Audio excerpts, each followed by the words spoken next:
Te doy la bienvenida a este nuevo video de Un Curso en Milagros. Continuamos con la lectura de la teoría. Hoy vamos a leer la función del obrador de milagros. Es la continuación del video que subí en el día de ayer. Si tenés el libro, esto está en la página 26. Y dice lo siguiente. Antes de que los obradores de milagros estén listos para emprender su función en este mundo, es esencial que comprendan cabalmente el miedo que se le tiene a la liberación. De lo contrario, podrían fomentar inadvertidamente la creencia de que la liberación significa aprisionamiento, creencia que de por sí ya es muy prevaleciente. Esta percepción errónea procede a su vez de la creencia de que el daño puede limitarse solo al cuerpo. Ello se debe al miedo subyacente de que la mente puede hacerse daño a sí misma. Ninguno de esos errores es significativo, ya que las creaciones falsas de la mente en realidad no existen. Este reconocimiento es un recurso protector mucho más eficaz que cualquier forma de confusión de niveles porque introduce la corrección al nivel del error. Volvamos. Ninguno de estos errores es significativo, ya que las creaciones falsas de la mente en realidad no existen. Recordemos que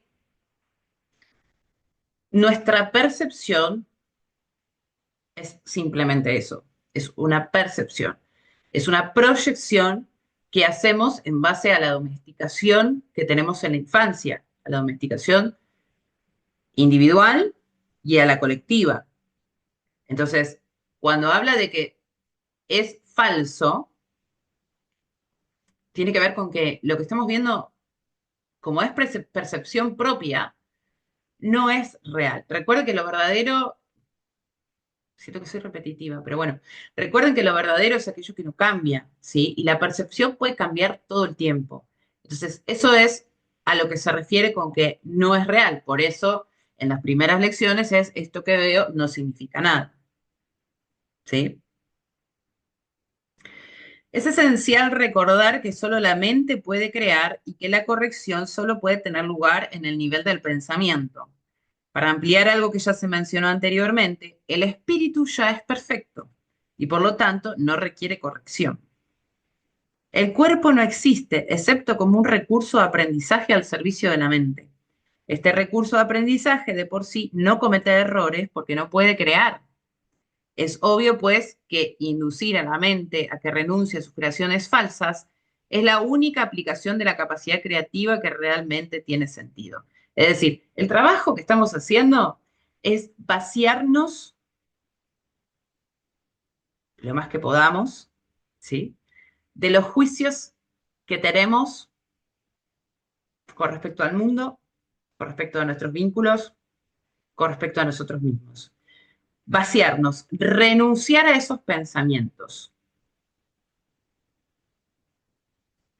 Y me dirás, ¿y para qué voy a renunciar? A ver, si estás bien en tu vida, por supuesto, no hace falta renunciar a ningún pensamiento. Pero resulta que hasta lo que yo sé, no conozco a nadie que esté 100%, como dije en algún video, 100% bien el 100% del tiempo. Entonces, eso implica que hay pensamientos que están haciendo que yo esté funcionando desde el miedo. Eso es un poco la continuación del video que subí ayer, hablando de las enfermedades, ¿sí? Y dice, la magia es el uso insensato o mal creativo de la mente. Los medicamentos físicos son una forma de hechizo, pero si tienes miedo de usar la mente para curar, no debes intentar hacerlo. El hecho mismo de que tengas miedo hace que tu mente sea vulnerable a crear falsamente.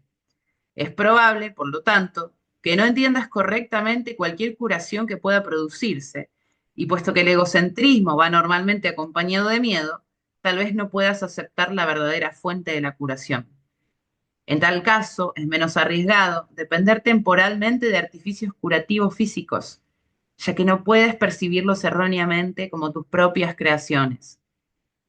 Mientras tu sensación de vulnerabilidad persista, no debes intentar obrar milagros. He dicho ya que los milagros son expresiones de una orientación milagrosa, y una orientación milagrosa no es otra cosa que una mentalidad recta.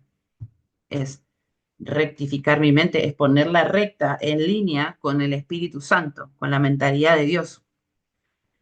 Los que poseen una mentalidad recta no exaltan ni menosprecian la mente del que obra milagros ni de del que los recibe.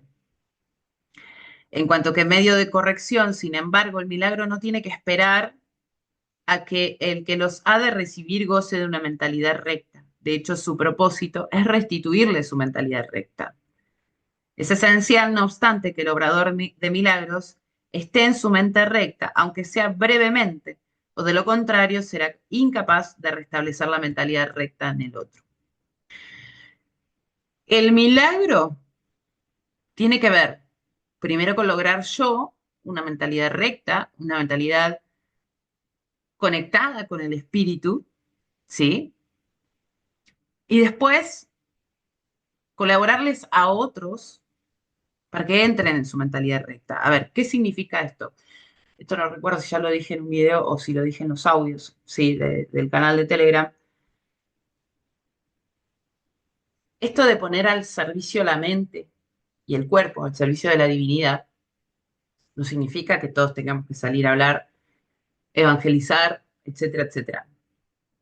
Simplemente significa que yo dejo de tener juicio sobre aquella otra persona.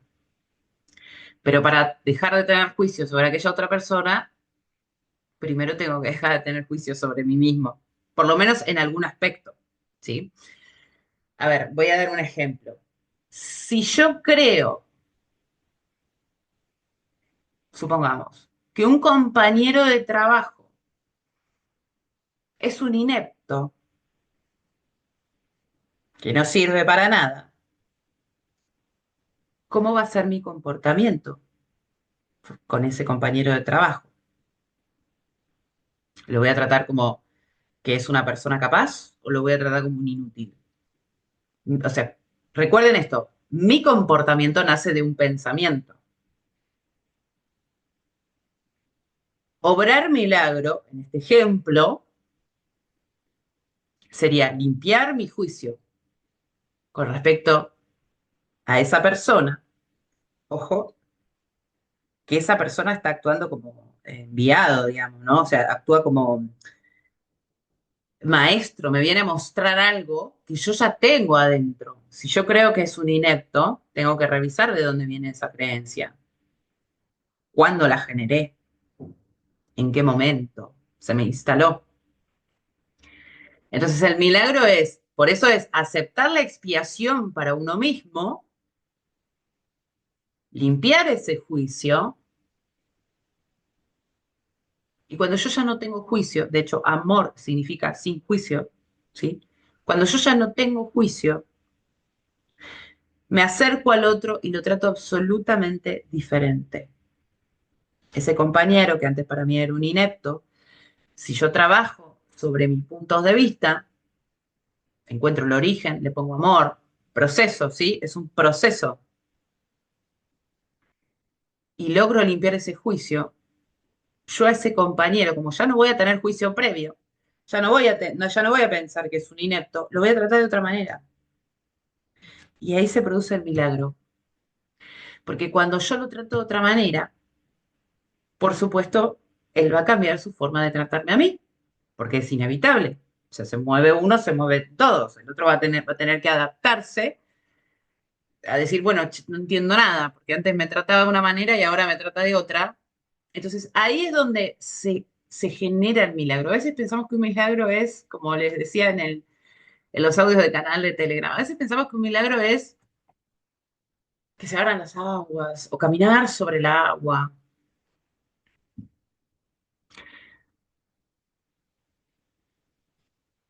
Y pensemos que lograr cambiar nuestro comportamiento, o sea, primero el pensamiento, por supuesto, ¿no? Pero lograr cambiar nuestro comportamiento, que antes nos era muy complejo porque nos hacía mal, ¿sí?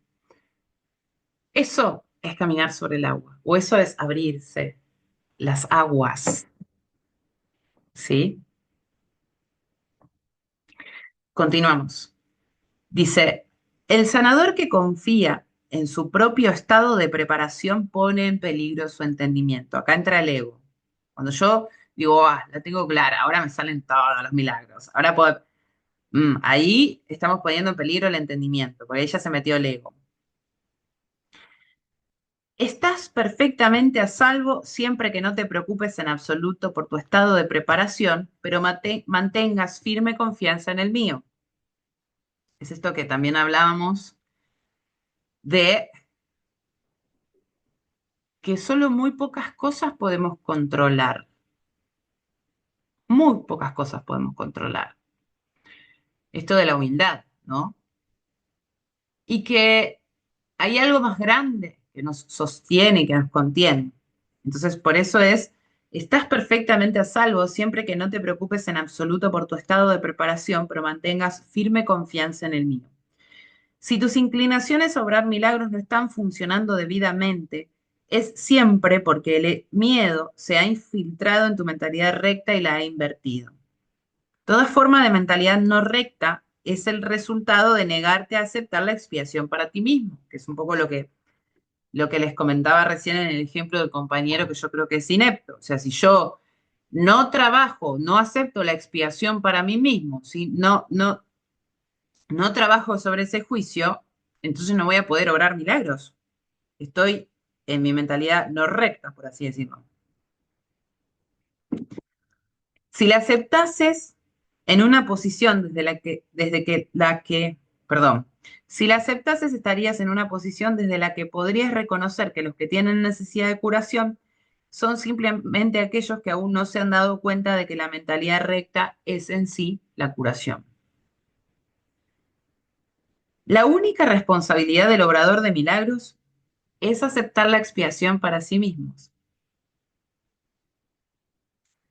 Les confirmo, o sea, vuelvo con ese ejemplo pequeño del pensamiento sobre que el compañero inepto, ¿no?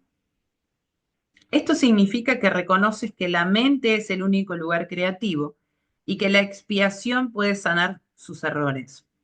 Una vez que hayas aceptado esto, tu mente podrá solamente sanar. Al al negarle a tu mente cualquier potencial destructivo y restituir de nuevo sus poderes estrictamente constructivos, te colocas en una posición desde la que puedes eliminar la confusión de niveles en otros. El mensaje que entonces les comunicas es el hecho irrefutable de que sus mentes son igualmente deconstructivas y de que sus creaciones falsas no pueden hacerle daño. Al afirmar esto, liberas a la mente de la tendencia a exagerar el valor de su propio recurso de aprendizaje y le restituyes a su verdadero papel de estudiante.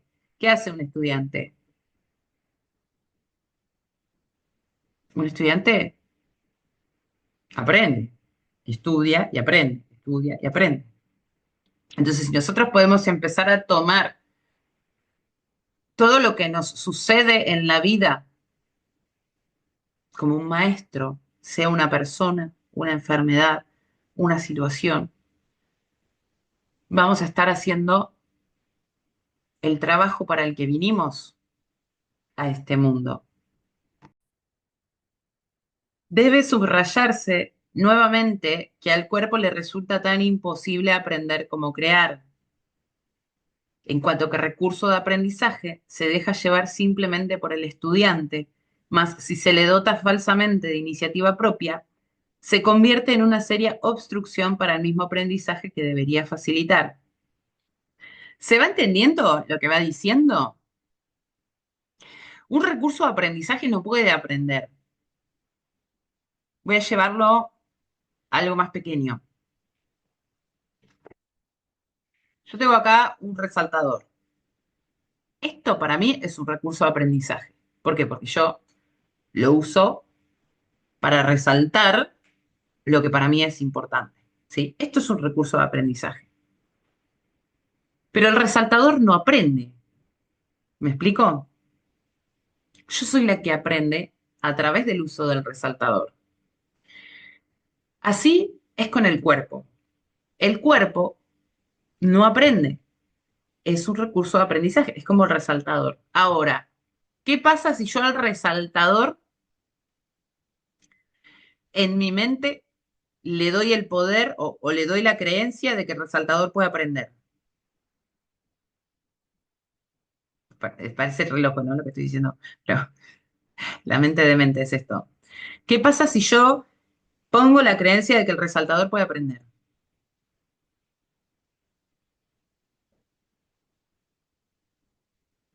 No va a pasar nada. O sea, yo no voy a aprender, porque yo estoy diciendo, el resaltador es el que tiene que aprender, el resaltador es el que aprende. Yo no voy a aprender y esto no me va a servir para nada. O sea, y encima se va a gastar. Y encima se va a gastar, como lo hacemos con nuestro cuerpo. Cuando yo tengo una enfermedad y no la tomo como aprendizaje y creo que alguien me va a venir a salvar, más adelante un curso de milagros va a decir, nadie salva a nadie, o sea, la salvación es tuya, vos sos el que el que te salvás a vos mismo, digamos, ¿no? Bueno, esta locura que yo estoy diciendo con lo del resaltador, que es exactamente lo que hacemos con el cuerpo. Cuando yo creo que al cuerpo le pasa lo que le pasa porque bueno, no sé, porque le puede pasar y porque, qué sé yo, no sé, alguien lo tiene que ir a salvar.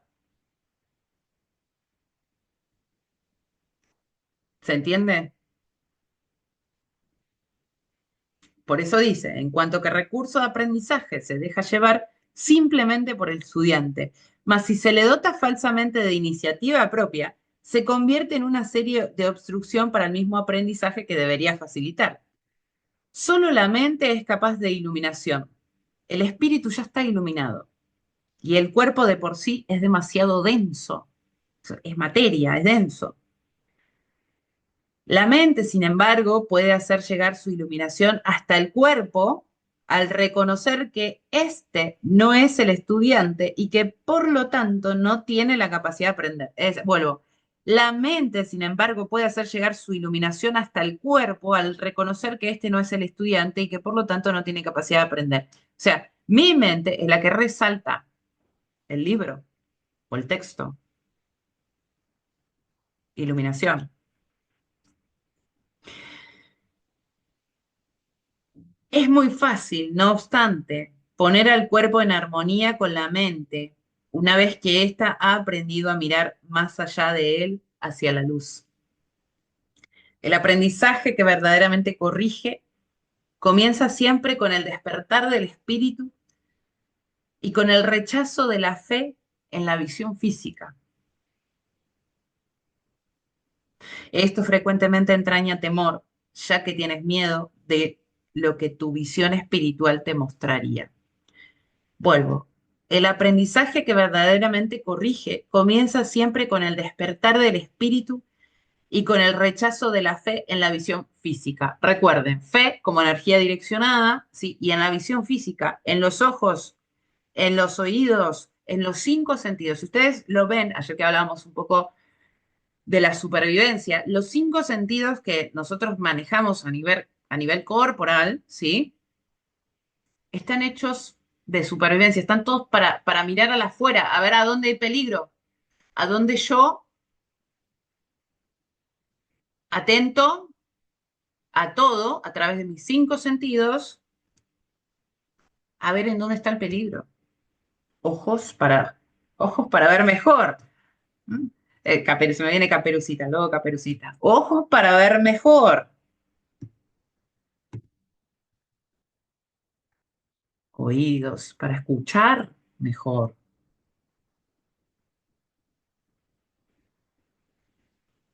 ¿Se ve? Los cinco sentidos son de supervivencia, son de miedo, porque yo tengo que estar atento a ver ahí qué pasa todo el tiempo. Entonces, el aprendizaje que verdaderamente corrige comienza siempre con el despertar del espíritu y con el rechazo de la fe en la visión física. Esto frecuentemente entraña temor ya que tienes miedo de lo que tu visión espiritual te mostraría. Anteriormente dije que el Espíritu Santo no puede ver errores y que solo puede mirar más allá de ellos hacia la defensa de la expiación. No cabe duda de que esto puede producir incomodidad, mas la incomodidad no es el resultado final de la percepción. Cuando se le permite al Espíritu Santo contemplar la profanación del altar, él mira de inmediato también hacia la expiación. Qué bello esto. Cuando se le permite al Espíritu Santo contemplar la profanación del altar, él mira de inmediato también hacia la expiación. En el momento en el que le permitimos al Espíritu Santo que nos devuelva nuestra mentalidad recta, él contempla la profanación de ese altar y al mismo tiempo mira hacia la expiación, porque es un puente, es puente.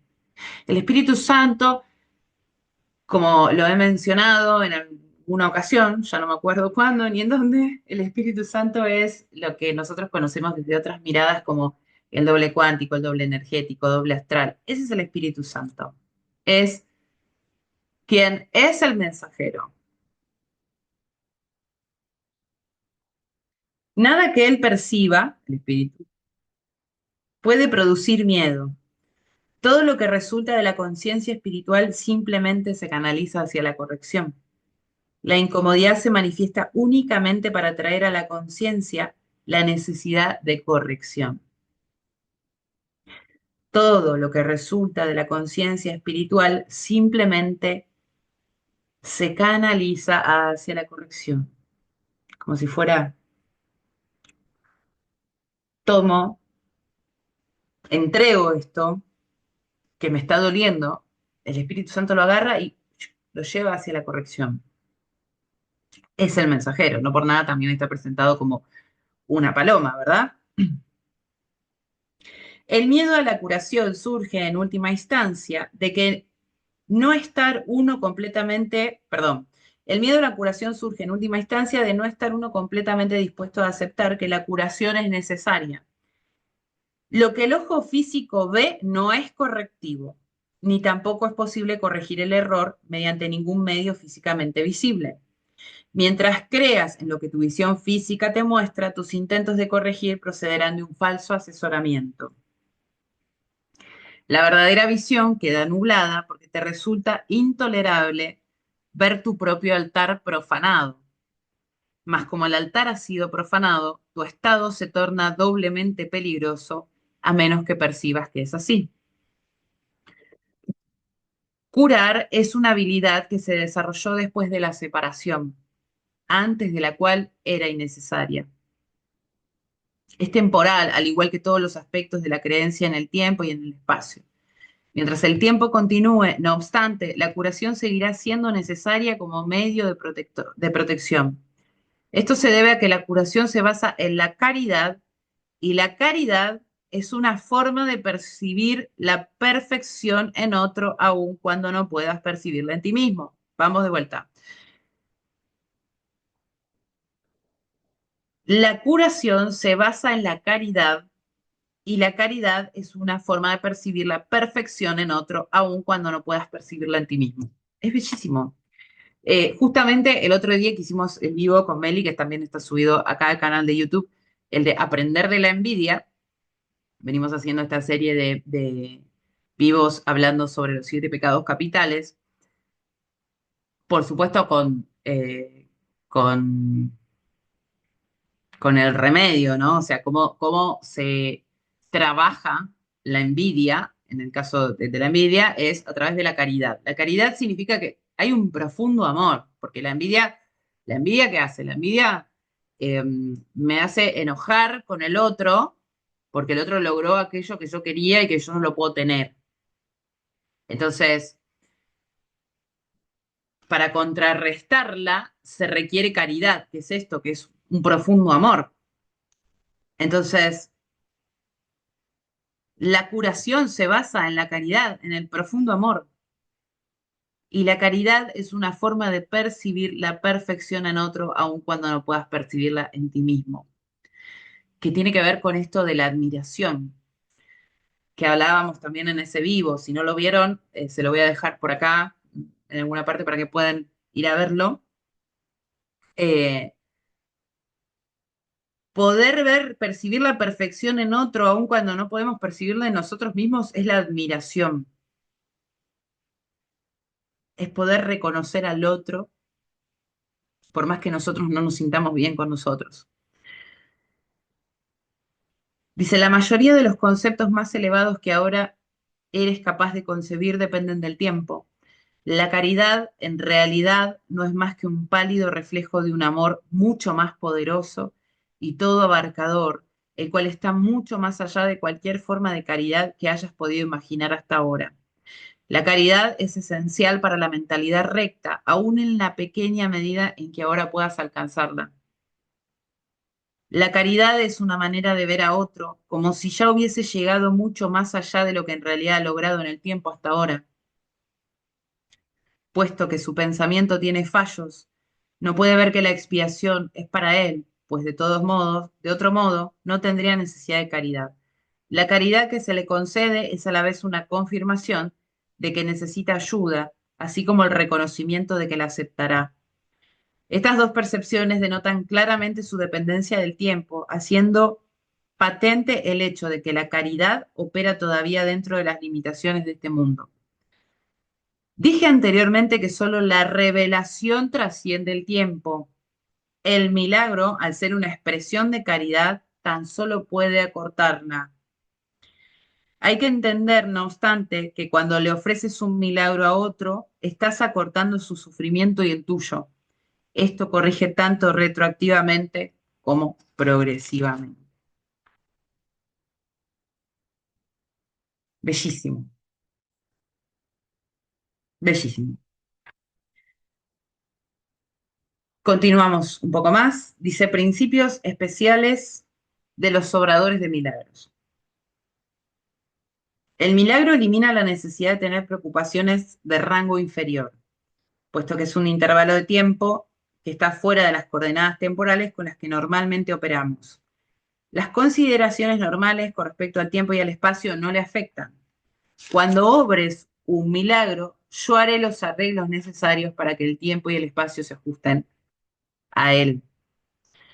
Vuelvo con el ejemplo del pensamiento de mi compañero de trabajo es un inepto. Es el ejemplo que se me vino ahora, pero ese tipo de juicios lo tenemos todo el tiempo, con un montón de personas, no solo con un compañero de trabajo.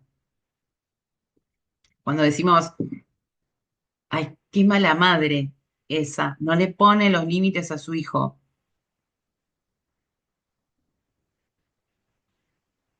¿Desde cuándo pensamos que las madres son malas? ¿Desde cuándo pensamos que una madre que no puede poner límites es mala? Estoy tirando ejemplos de pensamientos comunes que puede haber, ¿sí? No significa que todos lo tengan, pero piensen en esos juicios cuando yo juzgo al otro de cómo es. O, ay, Pepito, esto me pasa mucho cuando en la primera sesión armamos el árbol transgeneracional. ¿Y cómo era la abuela? Ay, la abuela era tan buena, tan buena. Recuerden que bueno o malo es igual, porque si yo creo que alguien es bueno, es porque tengo la creencia de que otro es malo, o sea, que creo en el opuesto. Entonces, por eso un curso de milagros va a empezar dentro de poco, si mal no recuerdo, es en la lección de mañana, va a empezar a decir, no veo cosas neutras. O sea, el trabajo es lograr la neutralidad sobre lo que vemos, ¿sí? La abuela era tan buena, te dicen algunos. Entonces, cuando yo pregunto, ¿qué significa que era buena? Y no, porque mi abuelo era terrible, era re infiel y ya no hacía nada. Ok, eso no es ser buena, ¿sí? Entonces, trabajar sobre esos puntos de vista. Ese es el trabajo práctico con un curso de milagros. Si bien el mensaje es de la teoría es muy espiritual, es bajar el cielo a la tierra. A mí me tiene que servir para algo estar trabajando con un curso de milagros. Y es esto, es ir reconociendo juicios. y llevándolos a la luz. Llevarlos a la luz es, esto es real, esto es falso. Si hay uno que es muy fuerte, si hay algún pensamiento o una emoción que son muy fuertes, las entrego al Espíritu Santo. Todavía no habla de la entrega, pero ese es el trabajo. Ahora va a hablar de la entrega justamente. Eh, entonces, es hacer el trabajo, o sea, hacer milagros, no tiene nada que ver con un show. Nada que ver con un show.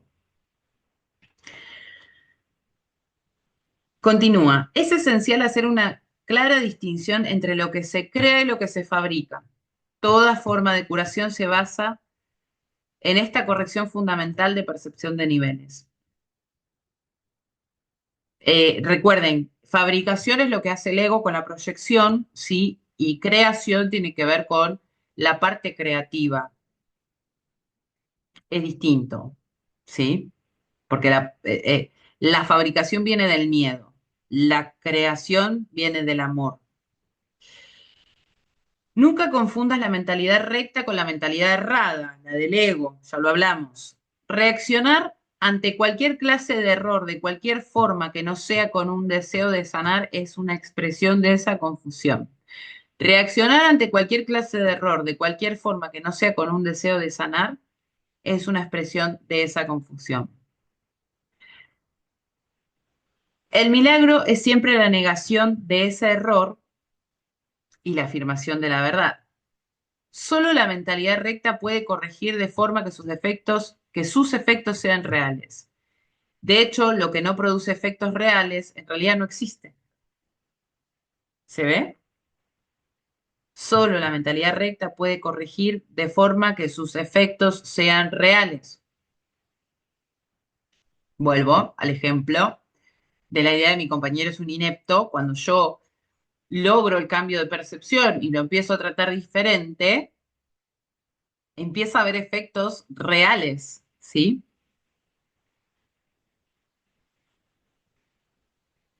De hecho, lo que no produce efectos reales en realidad no existe.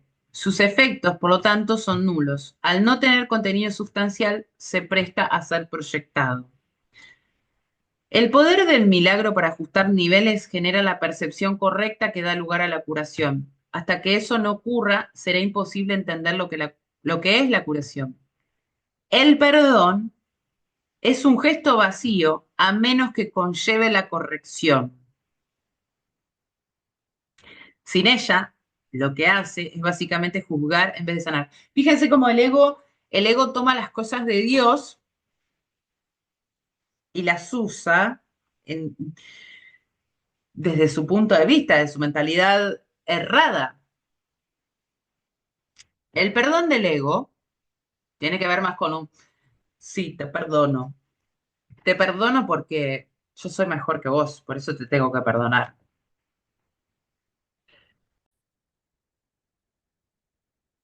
El perdón verdadero no tiene nada que ver con eso. El perdón verdadero es ese cambio de percepción, es poder, es como lo que describe como la caridad, digamos, es poder ver en el otro la perfección. Ese es el verdadero perdón.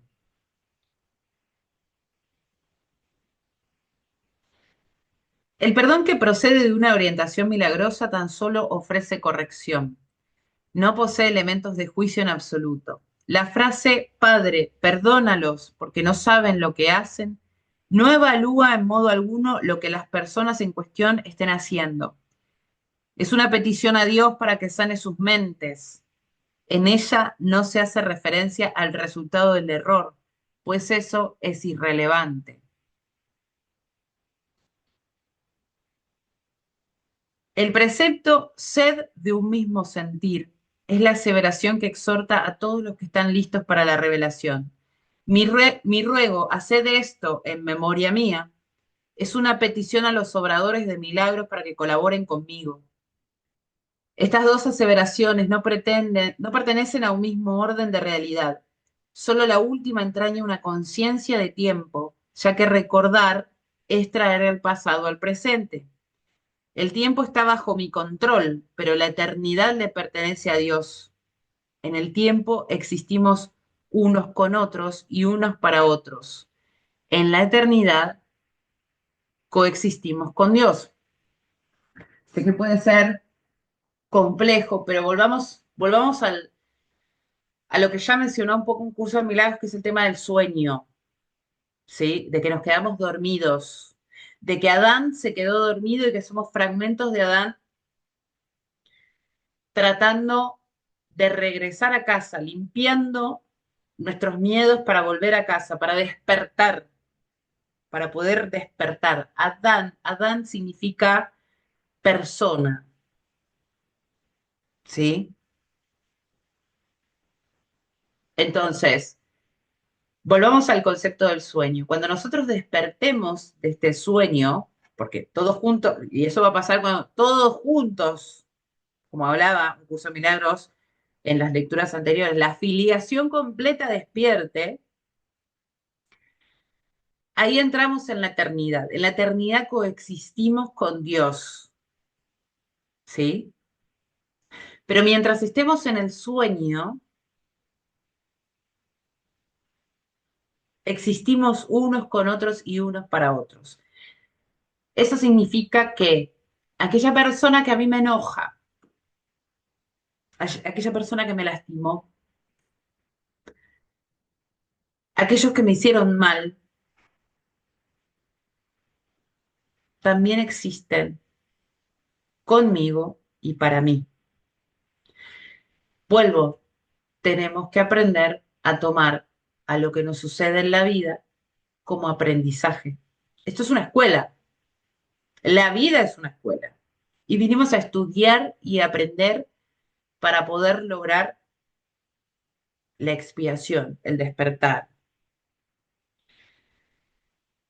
Y dice, puedes hacer mucho en favor de tu propia curación y la de los demás si en situaciones en las que se requiere tu ayuda piensas de la siguiente manera. Y acá es donde hacemos el trabajo de que aunque no logremos estar en nuestra mentalidad recta por completo, hacemos el pedido.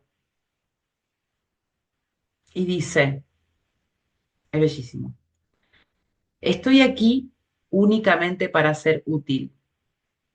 Estoy aquí en representación de aquel que me envió.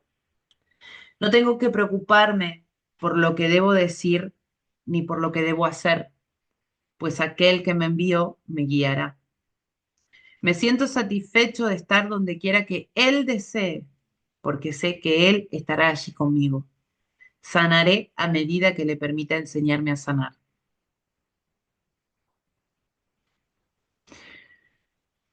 Fíjense lo bella y poderosa de esta oración. Estoy aquí únicamente para ser útil, para ponerme al servicio. Yo cuando soy útil, cuando me pongo al servicio,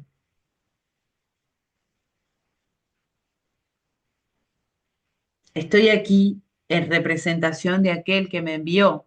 En esa frase, yo estoy reconociendo que hay algo más grande que yo, alguien que me envió.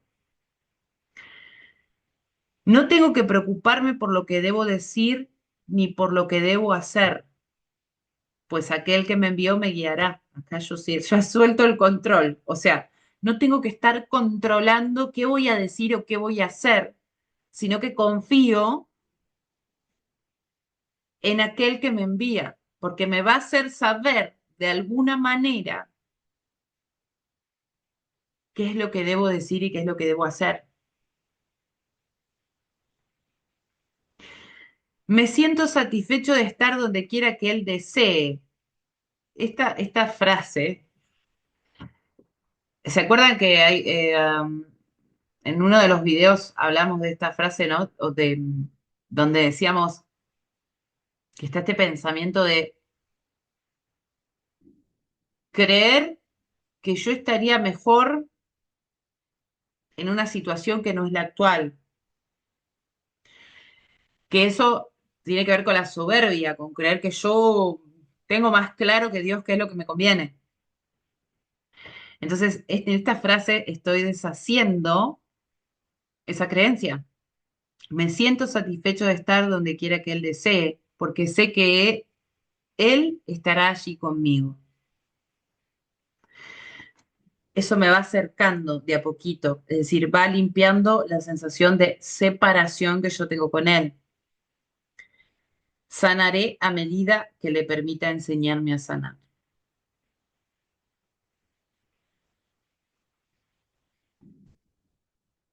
Hasta aquí la lectura de hoy, que fue bastante larga. Si tienen dudas, preguntas, les pido que las dejen en los comentarios y, y así puedo hacer otros videos como clarificando algunas cosas que quizás no hayan quedado claras, básicamente. Así que, bueno, acá estoy. Gracias por estar ahí, gracias por escuchar, gracias por estar trabajando para despertar. Les mando un abrazo gigante y nos vemos la próxima.